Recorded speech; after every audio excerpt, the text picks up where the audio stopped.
인생의 난제를 풀어라, 그런 제목입니다. 자, 난제라고 하는 것은 풀기 어려운 문제를 말합니다.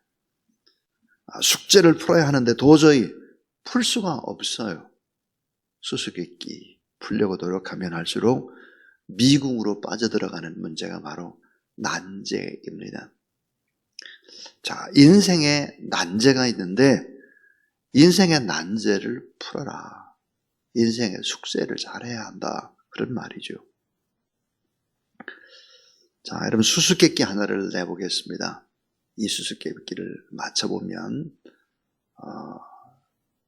맞출 수 있을지는 모르겠어요. 자, 아침에는 4발로 걷고 낮에는 2발로 걷고 저녁에는 3발로 걷는 짐승은 무엇일까?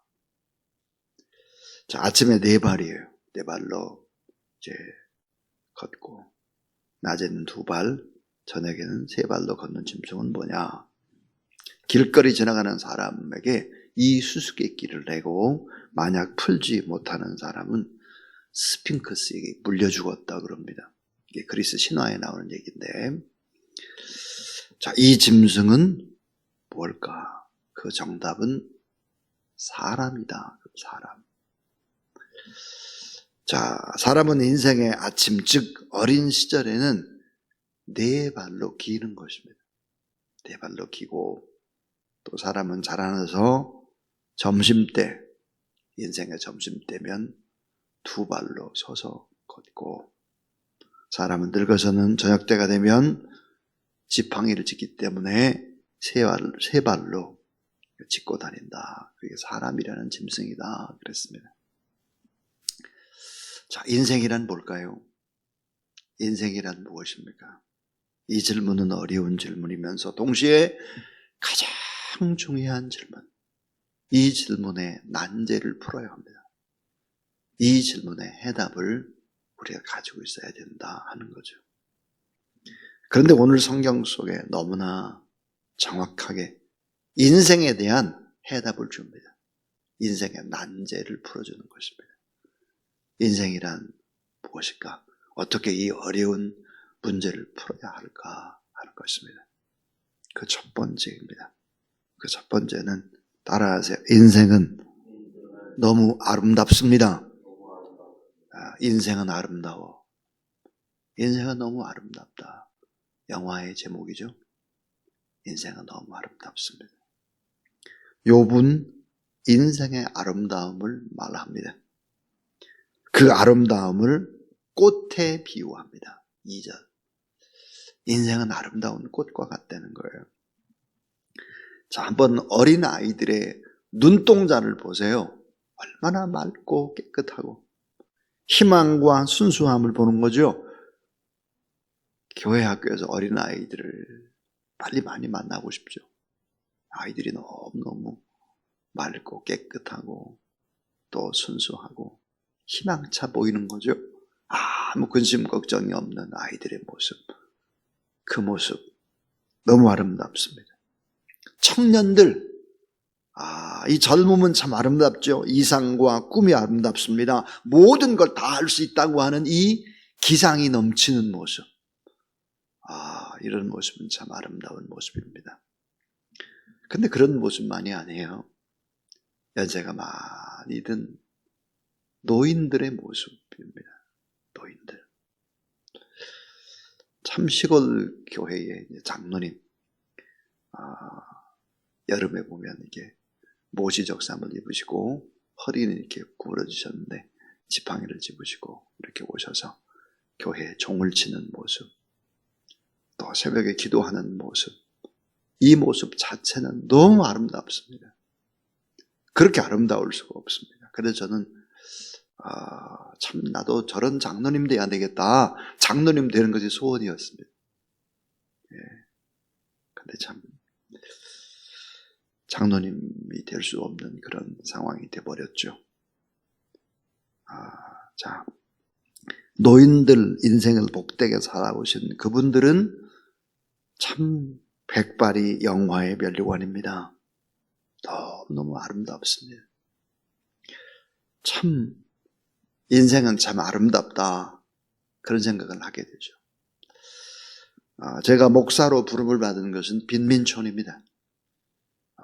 제가 어느 날 학생들의 모습, 그러니까 낮에는 그래서 공단에 가서 일을 하고 밤에 와서 공부하는 학생들의 눈을 쳐다보니까 어느 날 그 맑은 눈망울 속에서 예수 그리스도의 모습이 보이는 거예요. 눈 속에서. 공부 끝나고 난 다음에 우리는 늘 예배를 드렸습니다. 예배를 드리는 그 모습 속에서 예수님의 모습이 보이는 거예요. 그래서 제가 교장 선생님, 목사님께 이제 그렇게 말씀을 드렸습니다. 저는 요즘 우리 학생들의 모습을 보면 눈동자 속에 예수님의 모습이 보입니다. 그래서 저는 목회자가 되어야 되겠습니다. 그렇게 얘기를 했더니 목사님께서 하나님의 부르심이 맞다고, 그렇다면 신학을 하는 것이 좋겠다고 그렇게 말씀을 하셨어요. 어제 그저께 노회를 했는데 그 교장 선생님 목사님이 이제 오셨죠. 네. 제가 이제 노회장이 돼서 사회를 보는데 그 앞에 계시더라고요. 보니까 시간이 많이 흘렀는데요. 네. 참 인생은 아름답다 하는 것입니다.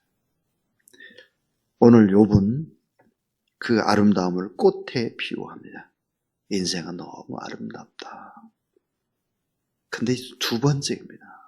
두 번째 문제는 뭘까? 인생은 너무 연약하고 더덥다가 두 번째입니다. 인생은 참 아름다운 것 같은데 너무 사람이 연약하고 덧없이 휙 지나가 버리더라 하는 거예요. 여러분 잘 알잖아요. 화무 11홍이다. 꽃이 열흘을 가지 못해요. 창세기 47장 9절을 보니까 야곱이 바로 앞에 이런 얘기를 합니다. 저의 세월이 113년이었습니다. 그런데 험악한 세월을 제가 보냈습니다. 이런 얘기를 하잖아요. 험악한 세월을 보냈다. 인생이란 참 험악하다 하는 거죠.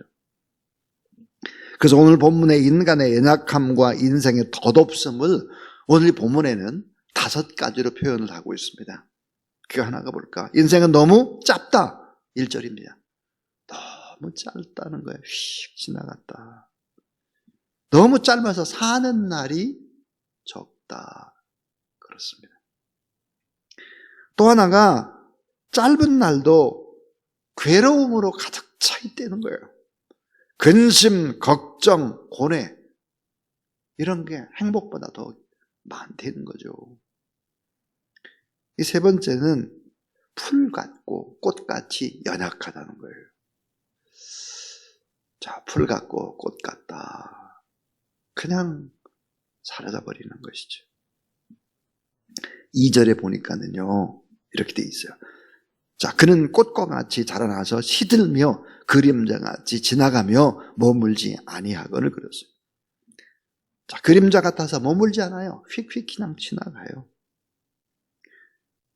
근데 또 5절에 보면 인생의 날수를 우리가 모르는 거예요. 언제 죽을지 몰라요. 어떤 일이 일어날지 몰라요. 그러니까 불안하고 근심하고 걱정하고 눈에 보이는 걸로 안전의 성을 쌓으려고 하는 거예요. 이게 인생의 어리석음이다.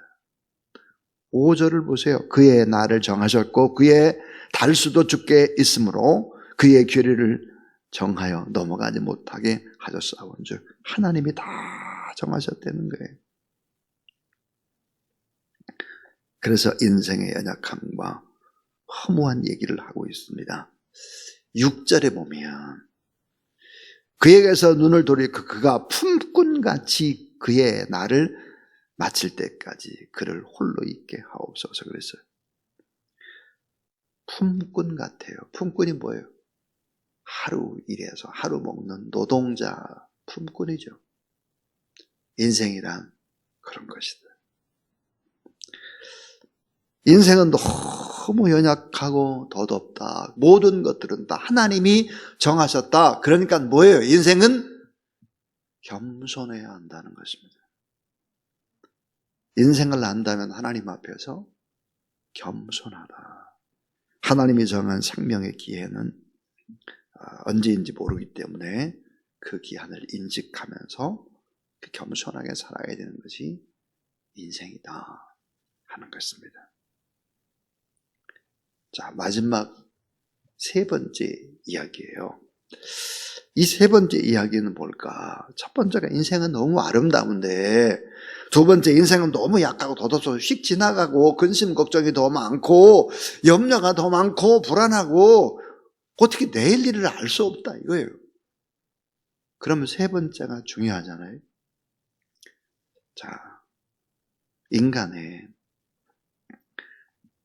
인간 소생, 다시 살아나는 소생의 그 희망을 가져야 한다는 거예요.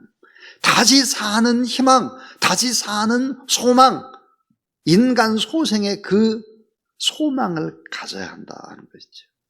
그래서 오늘 본문은 두 가지 소생에 관한 얘기를 합니다. 다시 태어나고 다시 자라나는 두 가지. 하나가 뭘까? 식물은 쉽게 소생한다. 식물은 쉽게 소생하는 거예요. 자, 7절부터 9절까지 나무는 희망이 있나니 찍힐지라도 다시 우음이 나서 소생하는 거예요. 연한 가지가 끊어지지 아니하며 그 뿌리가 땅에서 늙고 줄기가 흙에서 죽을지라도 물기운에 우음이 돋고 가지가 뻗어서 새로 심은 것과 같거니와. 그러니까 식물은 쉽게 소생을 한다. 나무 둥지에 찍혔다고 할지라도 쉽게 소생을 한다. 적당한 수분 공급이 되면, 따뜻한 온기가 불어오면 다시 소생한다. 사실은 어때요? 겨울이 되면 다 앙상한 가지가 남아요. 그러니까 다 죽은 것 같아요. 그런데 봄이 되면 다시 소생을 한다는 거죠. 식물은 그렇다. 그렇다면 사람도 이래야 되지 않겠느냐. 사람도 다시 태어나고 다시 회복되고 다시 영원히 살아가는 이런 소망을 인간이 갖지 않으면 인간의 삶은 허무할 수밖에 없다. 소망과 연결돼야 한다 하는 것입니다. 10절부터 12절은 어떤 얘기를 하고 있느냐. 인간이 죽으면 끝난다고 하면 이게 인생이 얼마나 허무하냐. 장정이라도 죽으면 소멸되나니 인생이 숨을 거두면 그 어디 있느냐.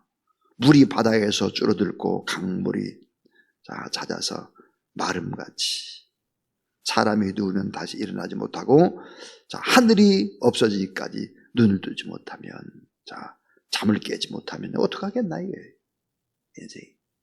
그러니까 결국은 인간은 죽으면 끝이다 라고 하는 것이 아니라 그 이후의 세계, 다시 태어나는 소망과 연결되지 않으면 인간의 난제, 인생의 난제는 결코 풀 수 없다. 문제는 어때요?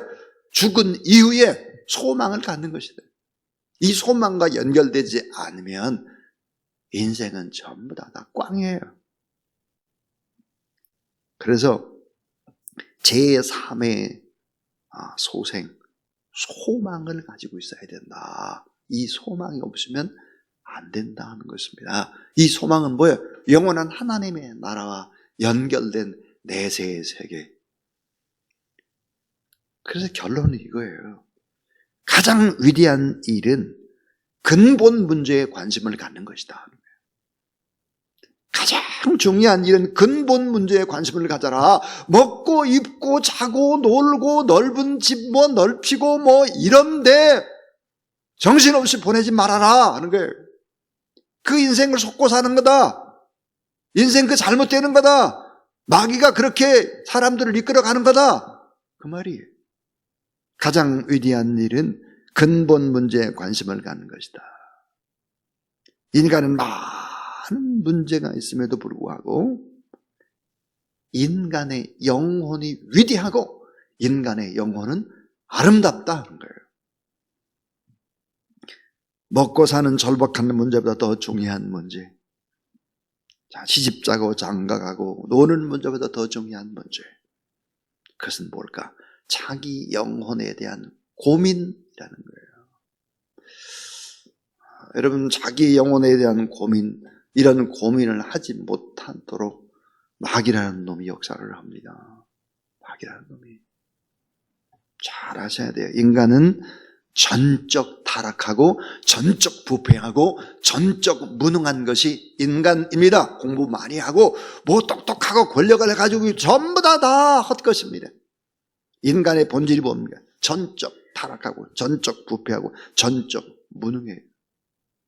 인간의 영혼은 하나님 앞에서 보면 선한 것이 아무것도 없는, 별 볼 일 없는 인간입니다. 근데 여러분, 내 안에 정말 선한 것이 아무것도 없구나.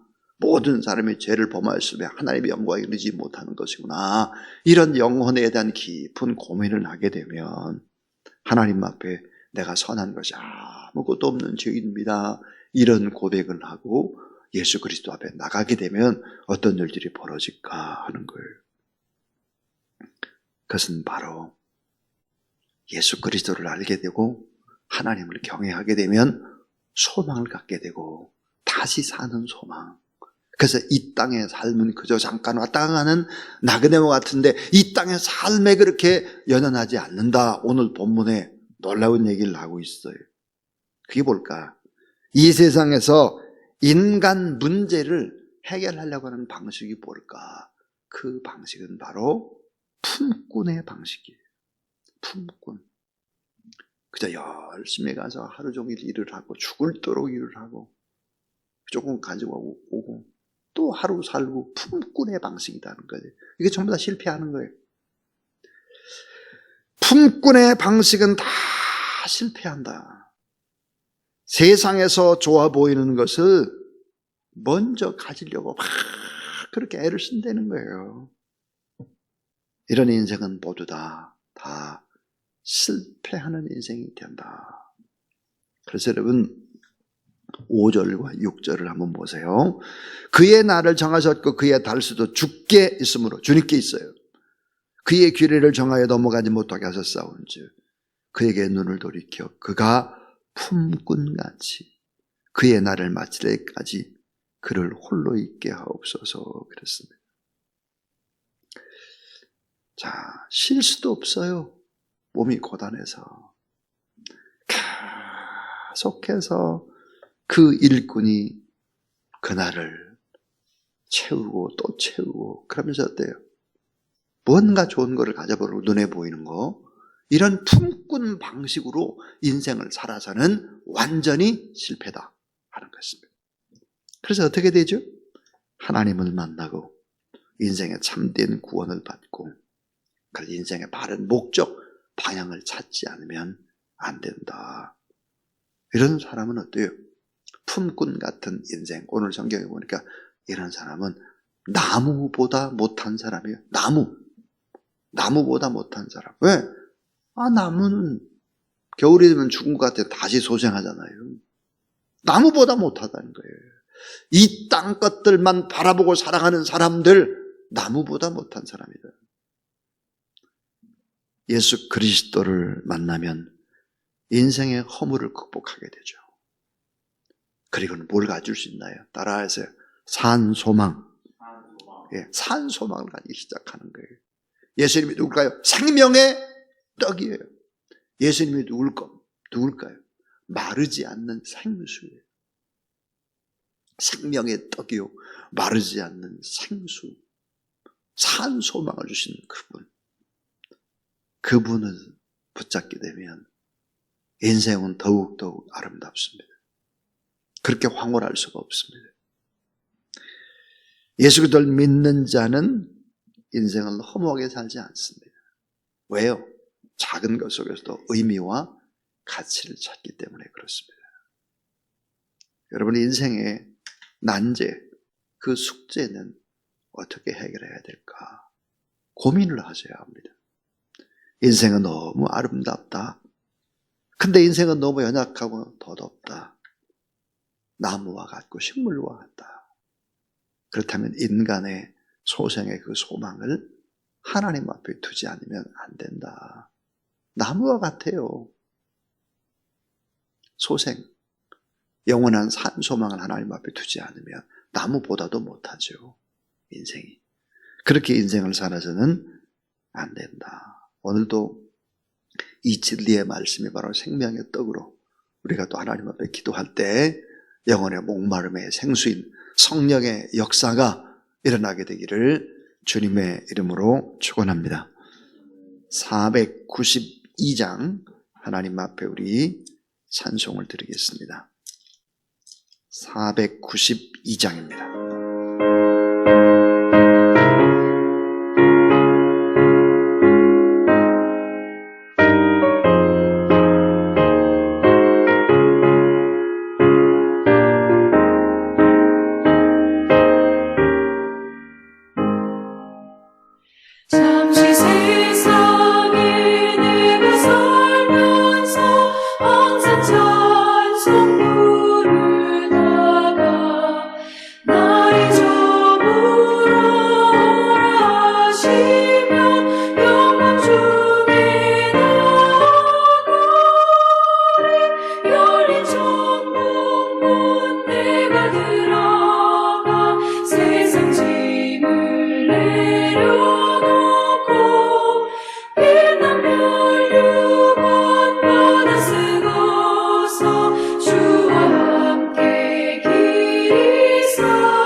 이제는 인생의 난제를 십자가상에 다 해결하시고 또 부활하셔서 우리에게 산 소망이 되어주시는 구주 예수 그리스도의 무한하신 은혜와 우리 하나님의 놀라운 사랑과 성령의 능력과 권능의 역사하심이 오늘도 하나님 앞에 나와 예배드리고 또 1000시간의 기도에 온 힘을 기울이는 모든 하나님의 사람들 머리 위에 이제로부터 영원토록 함께하옵시기를 간절히 축원하옵나이다. 아멘.